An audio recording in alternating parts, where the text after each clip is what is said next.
അടുത്ത മുതലുമായി ഞങ്ങളെ ശ്രവിക്കുന്ന മാന്യ ശ്രോതാക്കൾക്ക് കർത്താവായ യേശുക്രിസ്തുവിന്റെ നിസ്തുല്യമായ നാമത്തിൽ ഞങ്ങളുടെ സ്നേഹവന്ദനത്തെ അറിയിക്കുന്നു.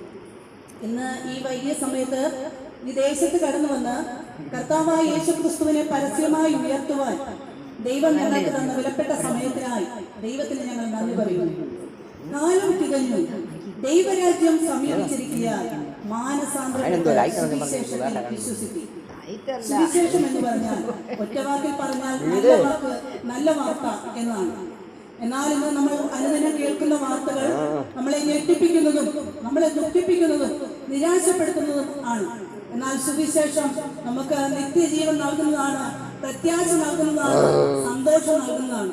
സുവിശേഷം എന്ന് പറഞ്ഞാൽ ദാവീദിന്റെ സന്തതിയായി ജനിച്ച് മരിച്ച് അടക്കപ്പെട്ട് ഉയർത്തെഴുന്നേറ്റ് ഇന്നും ജീവിക്കുന്ന കർത്താവായ യേശുക്രിസ്തുവിനെ ഓർത്തുകൊള്ളുക.